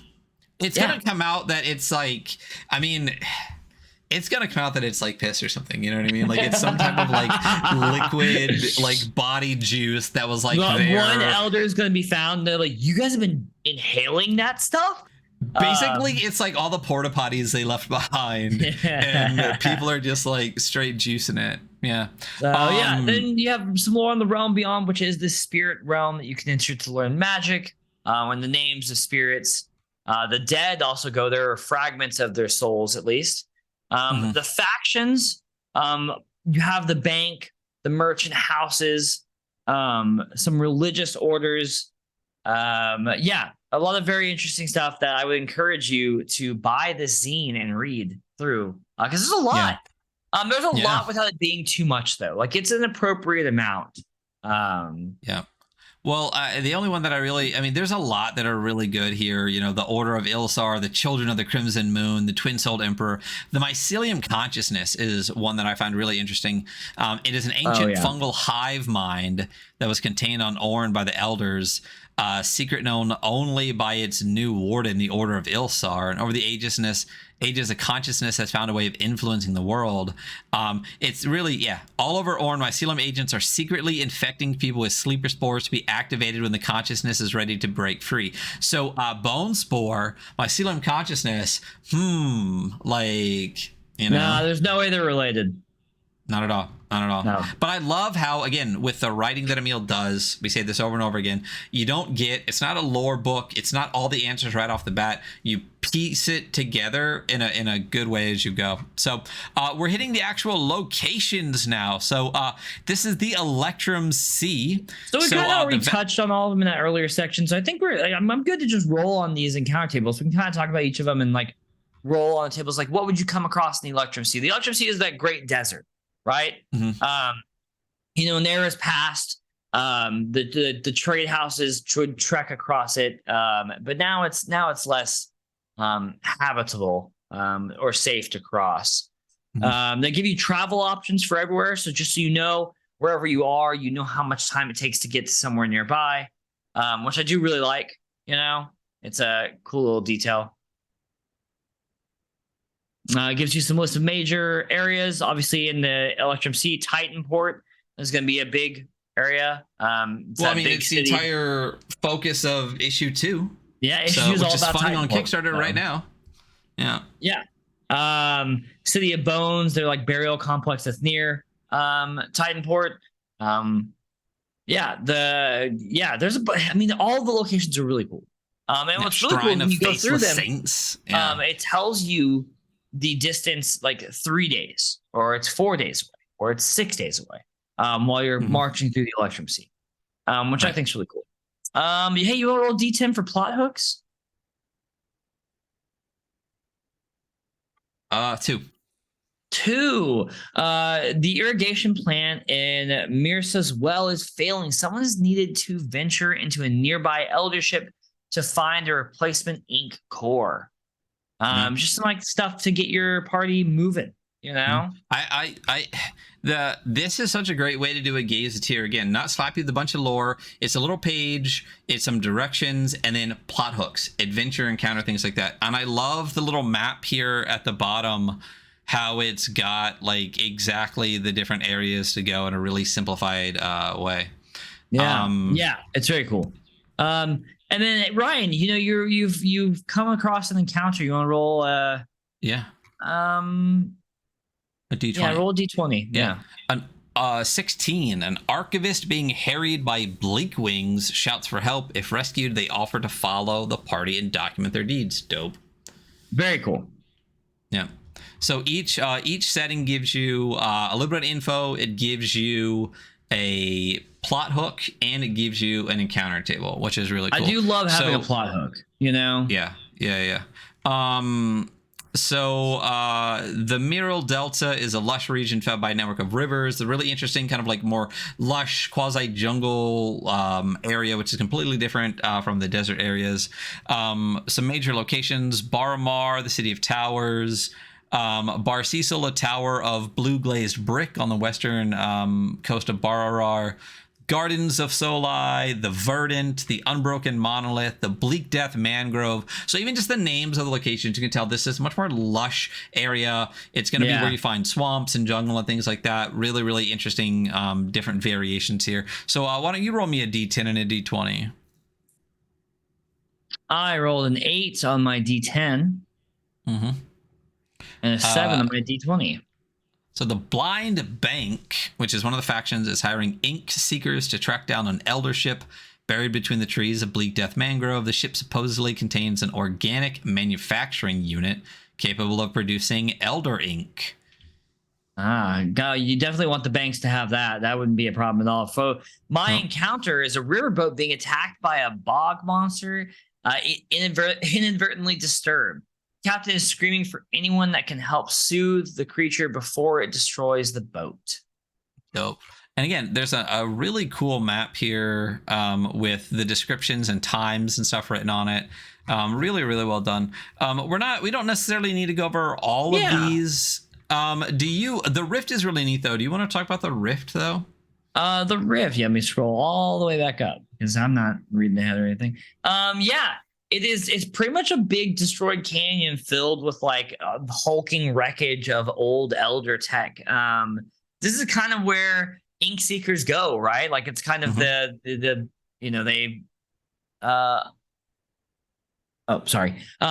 of where they go to look for their treasure, their ink. I think there's a group that operates within here.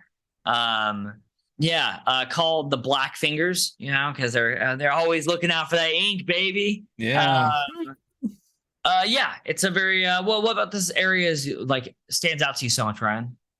Well, so the Rift is the part, you know, we've talked about it multiple times throughout, that there's a big spectrum of the type of science fiction and science fantasy that you can have across this world. You know, when you look at something like where we just were, in blah blah blah blah, the Miral Delta, you know, it's very jungly, it's very swampy, it's very, you know, there's a lot of specific adventures you can have. But the Rift, I think, is where the sci-fi element hits the hardest here.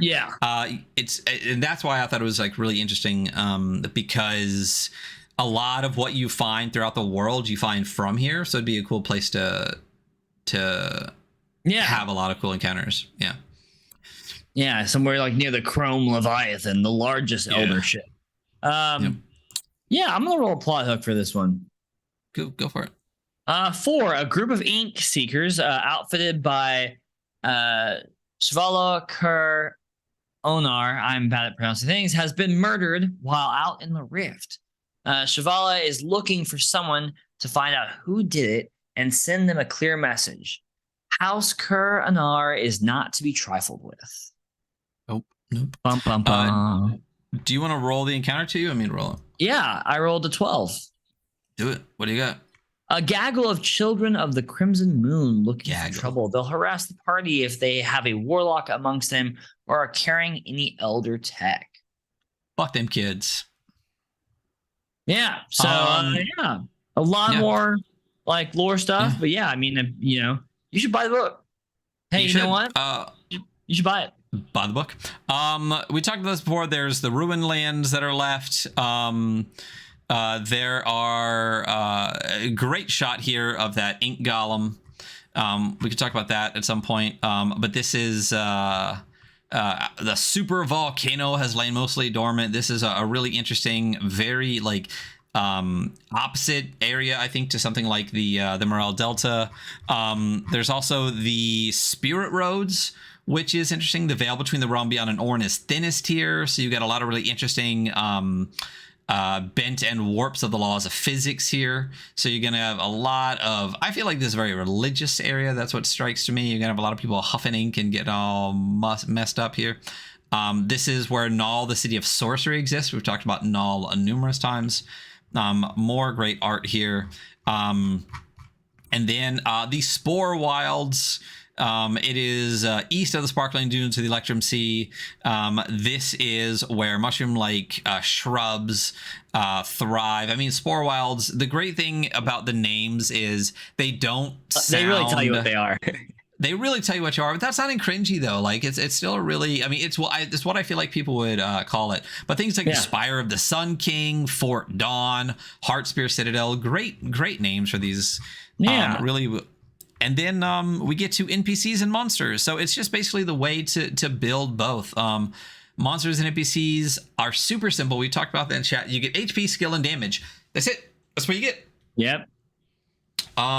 Reaction and morale is also on here too. There's a pretty standard morale or reaction table. 1 to 10, 1 is hostile, 2 to 3 wary, 4 to 7 apathetic, 8 to 9 friendly, 10 helpful. There's some really cool monster stat blocks here. So a really easy one, the Bleak Wing. Literally it just says Bleak Wing, HP 1, skill 2, damage D4. The skill is literally just if it needs to roll for anything, that's just what it has to roll under. So it's a pale feathered bird of prey that hunts in flocks native to the Electrum Sea. That's it. That's a whole fucking stat block. You know? And then do you want to go over the best one in here? What's the best one in here? Is it the Myriad Shrike? I mean, that's a good one. Golem. I was gonna say the ink powered golem. Yeah, I mean, ink powered golem. Yeah, so it's it's right there on the cover. Ryan, you're obviously really so it's got a pretty high HP and pretty high armor as well. 60 HP, 4 armor, 4 skill, and 2d8 damage. A construct of metal, wood, and glass powered by a spinning core filled with elder ink, designed during the era of the great cities. These can power a golem indefinitely as long as the core's containment seal isn't breached. Ink-powered golems were most often used for physical labor or to guard important locations. Big golem boy. But yeah. Dope. I mean, pretty cool. Yep, that's and there's an NPC generator. There's loot tables at the end.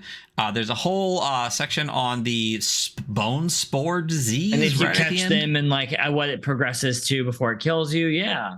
And then we have really inspirations. Dude, so many. Look at this page of this. I mean, Ultraviolet Grasslands, Dark Sun and Eberron, Vaults of Varn, Dune, Malazan. I mean, the great thing is there's a million on here, and you can pick it all out as you read it, which is cool. Absolutely. And that is the Electrum Archive. So this one is actually big enough, we talked about, to give our first actual score of the year. So we're going to cruise through that real quick. And for any of the newer listeners out there, you are going to get the first score of the year. So a quick breakdown of this, and at some point we're going to do what variation for zines. We get 5 scores here, 10 points for each one for a total of 50 if it maxes out, and a bang average is 5. Just for context, so we have art and style, layout and crunch, layout and function, rule set and crunch, originality and value. Art and style is the quality and quantity of the art throughout the book, and also the style consistency and stuff like that. Layout and function is not necessarily like how artistic the layout is, but its readability, the functionality, as in like hyperlinks and things like that. Bookmarks, for a zine like this, you're not going to obviously get ribbon or anything like that. Rule set and crunch, it's pretty much if it's an adapted rule set, how well is it adapted? If it's a new rule set, how good do we think it plays out? And crunch is just if it says rules light, is it rules light, or does it get weird? Originality is kind of like exactly what it sounds like, and it's a mix of any and all of those things. Is it different? Is it unique? If it's something we've seen before, do they still do it in a unique way? And value is how much the thing costs, and also what you get with it. Is there additional content? Is there third-party licenses? Is there more than just the zine itself for the value that you get? So first off, art and style. This is our first of the year. What do you think about art and style? It's good. The art's great. It really, it has its own like very unique look to it. I'm very much into the art of this book. Yeah. There's a pretty good amount of it on the book. Unfortunately, it's all black and white in the book. I mean, I think there's every 2 pages or so, there's at least a piece of art. And some of them are really fairly large, especially when we get to the settings. And they look really good, and they help reinforce what each setting's kind of about. Yeah.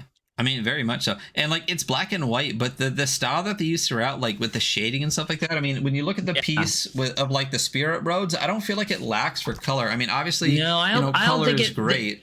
Yeah, this is actually one of the few that's black and white where it doesn't actually, because it does kind of bother me with some of the other ones we go through are black and white. But this one's really incredibly well done. It doesn't really bother me. No. Yeah, I think. What do you think for art? Throw me a number. Like you're saying, I really love it. And even though there's 3, I think, primary artists in it, I feel like the styles are so close. It keeps a consistency. It's hard to tell there's different artists in it because they all follow the same cue. Yeah. I don't know. I feel like I'm between a 7 and 8 for this pretty easily. I'm thinking about a 7 for this one. Yeah, I think yeah, really, really solid as far as the style and stuff. I mean, and it's not necessarily. I feel like the only knocks are things. It's more just what has come before, not a knock on it at all. If it decreases, because we talked about. The only ones that really get a 10, the books are basically art books. So we're talking about Merkborg, Warpland, stuff like that. The point of it is that it's designed to be kind of art heavy in the style, as opposed to functional art within the game itself. So I think 7 is I don't know why I literally changed that to 10 when it was already 7, is a good one. So layout and function, this is, I don't know, it's not my favorite one, but it's the one I have the most to say about, I guess. So, this really talks a lot about, so layout wise, straight up, love the layout. Yeah, really enjoy the layout. Super readable. The thing about black and white too is that it's the most readable color. I actually watched this video the other day where it talked about I can't remember who did it. Was it Gene Verne? It was somebody who talked about the various colors that ttrpgs use and how color can really make things unreadable. And the number one thing to do is black on white or white on black. So this is really, really well done as far as that. This is an incredibly readable book. It really is very I can read this. This is nice, But even having this across the bottom kills blank space, which is really, really nice. I mean, it's got 2 columns when it needs to. It's got 3 when it needs to.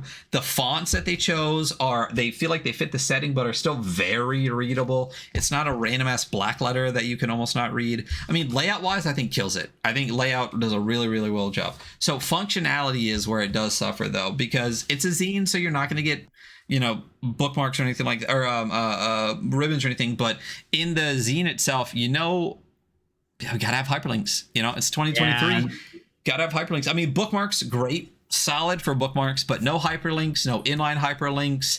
I don't think there's links in the zine that link out to anything else. So as far as a lot of the tools we like to use for navigation digitally, It really just has bookmarks. So I think layout wise, I'm up at like an 8 or something like that. But without like all the navigation stuff, it's dropping points for me. What are you thinking? It's hard because it is so readable. The layout's really nice. It's fairly easy to reference, but yeah, the fact that there's no hyperlink functionality. There's a bunch of inline like page 20, like inline references. But without being able to click too. Yeah, I don't know. I still think this is pretty good. I kind of need another example of what have we given somebody who hasn't hyperlinked a clean book before. Who hasn't hyperlinked? I mean, that has a clean book. That has a clean book that hasn't hyperlinked. I don't remember one that didn't. A lot of like Adam Vass's stuff isn't. The early stuff I don't think is hyperlinked. I think Cybermetal might be the first one that they did. I'm between a 6 or a 7. The layout's really good, but the usability is lacking. So I'm between a 6 and a 7 too. So I really do. This is kind of your area. Yeah, I really love the readability is so good. It doesn't have readable. It doesn't have all the Troika stuff that I really, really love. A lot of that's navigation tools, but that one even has obviously like different color pages and stuff like that to separate chapters. So, it's not going to be a 10. It's not going to be a 9. I think that the layout itself really bumps it up in the navigation tools. I think if it had the navigation tools, it would be an easy 8. Yeah. But 7 for this, I think, is a good number. Cool. So rule set, it's light, but it's super light. But it's really good. Were you gonna say about something else? No, I said, but it's really good. Oh, okay. Yeah, I really like this. I'm really, really interested in the combat rules and having that kind of speed be the dictation for like almost like in place of your to hit roll, to be really deciding how combat moves. And like the fact that like I can't tell you how often like I play games where it's just like, hey, you just pick a weapon. Who fucking cares what weapon it is? It doesn't really matter, But now it's like, well, you need to pay attention because you know what the speed is, if you can physically use it, and none of that feels overloaded at all. It feels very appropriate for it. It's also a D10 roll at or under, which I think is very interesting. I also doing the math for that is a lot. Like, I mean, for me, I know a D20 is 5%, but for my players who don't do this all the time, it's much easier for them to go, oh, like 3 and 10, that's 30%. Yeah, I think it fits nice. I like the rule setting. I like it a lot. Yeah. So. Same. I mean, I think it's, it does things in a very different way than Derf. I love Derf, and I gotta be honest, like for my personal style of play, so very like subjectively, I think I do prefer the Derf system because of the combat orientation of it. Like I do like the opposed rolls and stuff like that, but for what this system is trying to do in the setting, I think I played this in this setting. Like I think it's really good for this. Yeah, I don't think Derf translates to this, which is exactly what Emil talked about, why they adapted it in the first place. I think this is every move that they made away from Derf makes sense in this world, and I really, really like that they didn't try to like shoehorn something into just like a reskin. I don't know, I think it's super clean and super simple, and we talked about multiple times being like, damn, that's really cool, why don't people do that way? Like the attributes like mask and stuff like that, smart. Where are you for this? I am between a 7 and an 8. Yeah, that's exactly where I'm at. I really like the use of backgrounds. I like the simplicity of like getting talents and then just being advantage. So that way you can like have a cool talented character, but you don't have to be like, well, fuck, man, I gotta make sure I add a +2. It's like, no, my guy's really good at beating people up, and he just gets advantage on roughing people up for money. I'm still thinking about the muscle. What else has an 8 for rule setting crime? Dude, a lot, but like Best Left Buried, Gun and Slinger, Cyborg, Orbital Blues.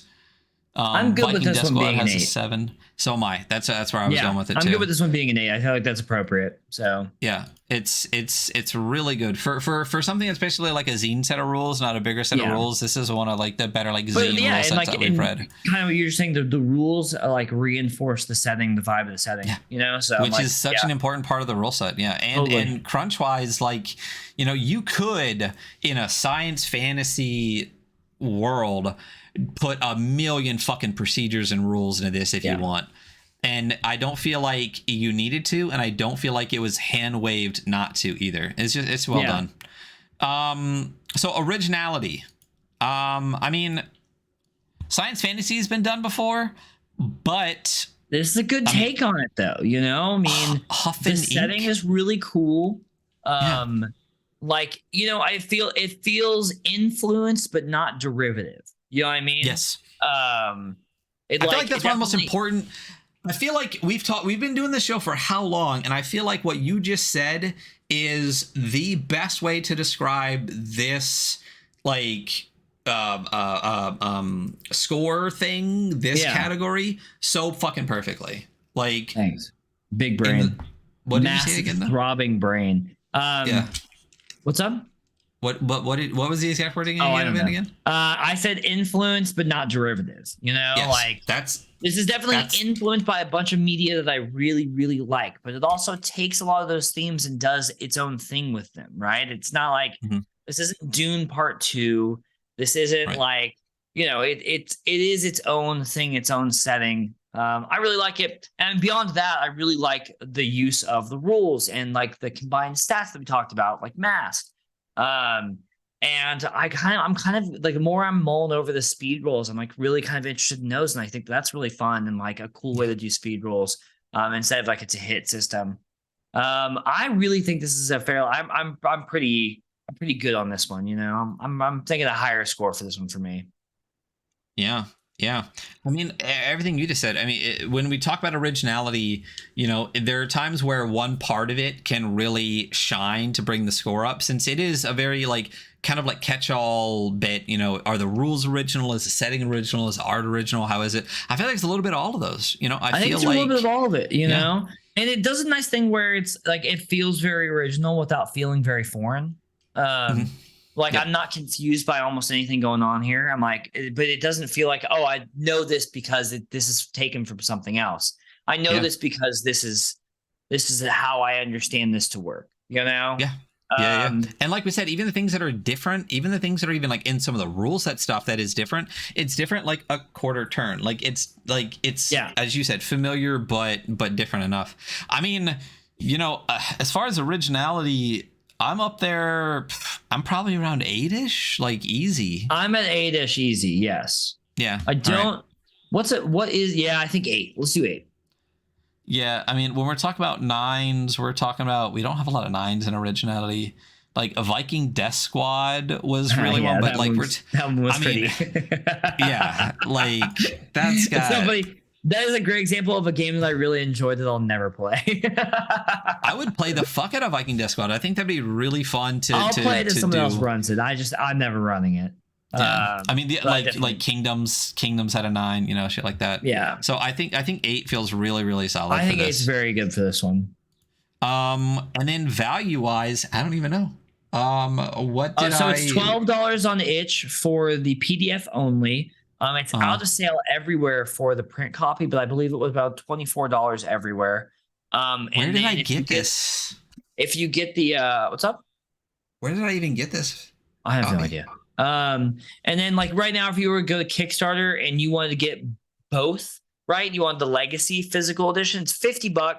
But that also comes with all stretch goals. It's not just the zines. You can also get the digital Legacy, which is both issues 1 and 2 for $26. I'm saying American, by the way.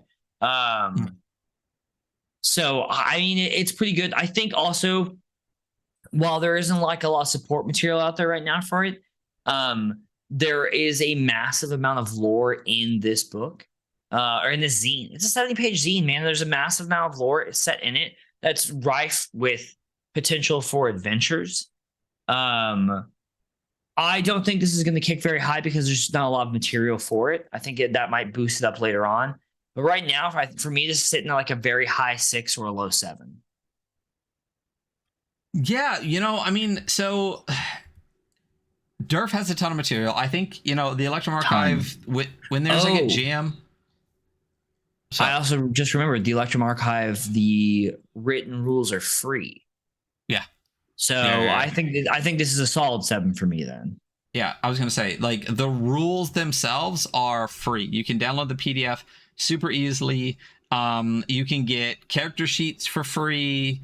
If we go to the electrumarchive.com, there is a third-party license, which basically says you can do all the things you think a third-party license can do. Make stuff and don't be a dick about it. There's compatibility logos. There's all the things you want from it. I mean, yeah, I think because, as you said, there's not necessarily a ton of content right now. Solid 7. Rules for free, third-party license, availability of more issues going forward. I think if we were to look at this in the future, after maybe 3 or 4 zines, if they put it together as a compendium, that value would skyrocket. Yeah, but totally. The zine by itself, $25 for the zine with the PDF. I think that's an easy 7. Yeah. So, that is our scores for this one. We got a 7 plus a 7 plus an 8 plus an 8. Come on, Ryan, you're the math guy. Do it. Do the math. You're doing it. 37. 37. Solid, very respectable. Very respectable, solid score for what, I mean, especially rule set wise, is very much a zine. And then lore wise has like a Gaza tier with it. I think one of the closest ones this reminds me of the most is like Sacrifice, as far as just like the structure of it, from Alex T over at Black Oath, because it's got like, maybe like a third of it is, or a little bit less than half is like rule set, and the rest is just a world to explore, but the world reinforces the rules and vice versa. So super solid. I think 37 is a fantastic score for this. And again, as the content expands, that number would only go up. So this is one of those ones that we could always come back later and add a point or two to, which we've done in the past. So, and now that we've actually done a score, this might actually make me go to our Instagram and update it to keep our stuff current. Maybe. We'll see. But that's the Electrum Archive. If you are listening, that is our first true score of the year. We are going to be going back at some point, even back to last year, when we figure out how we want to score zines. We're going to drop it to 3 values for a total of 30 points. We'll see what happens with that. What we have coming up next on the Weekly Scroll podcast, we got some really great stuff coming out the rest of the month that I'm going to check the calendar for just to make sure. So on this coming Sunday at 5 p.m. Pacific, 7 p.m. Central for Hunter, we have John Davis and Matt Morris, Civid Sanctum and Mana Ramp Matt, who are doing the Bastardized Classics, revamped classics with Micah Anderson's Bastard system. So that will be this Sunday. And then I think it's our only week with only one thing in it. And then the following week, we are going to be meeting with Tyler Lindsay and Asterlich to talk Farewell to Arms Redux, the Merkborg World War Merkborg hack. So that's what's coming the rest of the month. I'm very excited for those. This is it. That is the Electrum Archive. Find us at the.weekly.scroll on Instagram. Find us at weekly_scroll on Twitter, which, hey, we rolled over 400 followers this morning. So thank you all for that. Woo! And the Adventure Archive on YouTube. Do us a favor. Go subscribe on YouTube. It's free. I think we just passed 650 subs. We're really trying to hit that 1,000. It gives us more stuff to do. It allows us to post in different ways. So do us a huge favor and get that. Also, back me above and stuff. Go to Kickstarter. Get this one and the first one. And everyone out there, have a wonderful day. Hunter, I will see you later. Bye. Bye, everybody. Bye.